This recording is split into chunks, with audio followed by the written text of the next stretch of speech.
बात करें कि शुएब मलिक के हवाले से पिछले दिनों में बहुत सुर्खियों में आया, जो शुएब मलिक ने दूसरी शादी कर ली, उनके ऊपर बहुत ज्यादा क्रिटिसिज्म हुआ।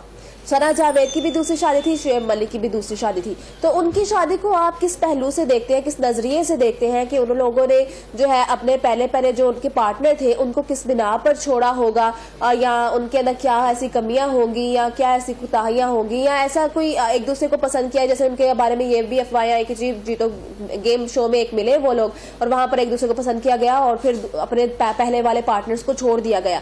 तो ये उनका फैसला आपको किस हद तक सही लगता है? देखिए, जहां तक इस कपल की बात है तो बाहर तो ऐसा नहीं लगता कि किसी में भी कोई कमी थी। ऑब्वियसली दोनों ही बिल्कुल ठीक ठाक ही थे बाहर।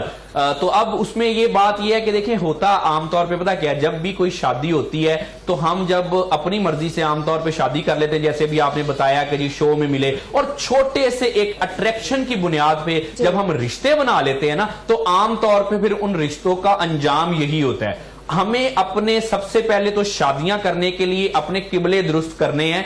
मीनिंग बाय दैट कि आप किस बेस पे किसी के साथ शादी कर रहे हैं। अगर आपको जी कुछ देखने में जी आपका जो पार्टनर है वो बहुत अच्छा गुड लुकिंग है, चाहे वो लड़का है तो लड़की है, तो मैं आपको बस ये माहिर नफ्सियात ये बताना चाहता हूं कि जो लुक होती है ना, ये सिर्फ हफ्ते या 10 दिन की बात होती है।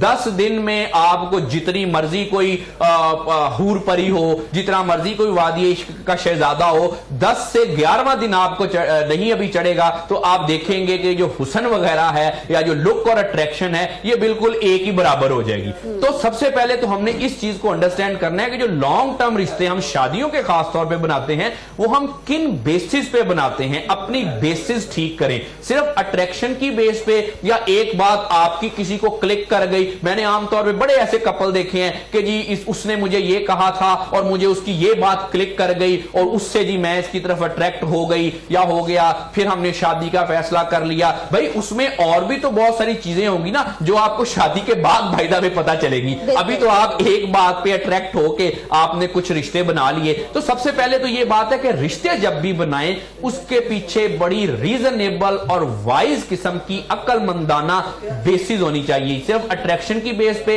या वक्ती खुशी की बेस पे किसी के साथ फैसले ना करें और ना ही सिर्फ अवेलेबिलिटी की बेस पे फैसले करें। आमतौर पे देखा यह गया कि जितनी भी आजकल लव मैरिजेस हो रही हैं वो भी टिक नहीं पा रही पसंद की शादी, क्योंकि उसमें कुछ सॉलिड या लॉजिकल बेसिस नहीं होती, बस अवेलेबिलिटी फैक्टर होता है जी कि कौन किसके लिए अवेलेबल था, किसने किसको टाइम दे दिया, कौन भागा नहीं, और जी उसके बाद ये करके जी चलो जी शादी होगी। शादी के बाद फिर एक दूसरे के असल रंग नजर आते हैं। तो अट्रैक्शन की बेस पे नहीं, शादी को रीजनेबल बेसिस पे अपने पार्टनर की चॉइस करें। अब जैसे कि आपने इस कपल की बात की है, शुएब मलिक की और सानिया की, ऑब्वियसली इन्होंने भी किसी वजह से, किसी अट्रैक्शन या किसी भी वजह से अपने रिलेशनशिप बनाए होंगे। लेकिन फिर क्या हुआ, जैसे ही थोड़ा टाइम गुजरा ये रियलाइज होना शायद शुरू हो गया कि जी अब जी हमारा एक तरह से टेम्परामेंट नहीं मिल रहा, या अब हमारा कह लें कि गुजारा नहीं है। जैसे अभी मैंने कहा ना कि मन भरिया विछड़ गया तू तेनू कोई होर मिले,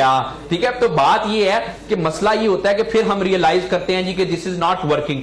अब इतनी देर बाद आप लोग रियलाइज करते हैं, फॉर हेवन सेक बच्चे हो गए आपके, आपने इतने साल गुजार लिए, अब आपको जाके याद आया, अब आपको एक दूसरे की खामियां नजर आई। तो ये आम तौर पे आपको पहले ही आ जानी चाहिए ताकि आपने तो अपनी लाइफ के साथ जो करना है करें, या जो किया सो किया। आमतौर पे बच्चों पे इसका ज्यादा इफेक्ट ना हो।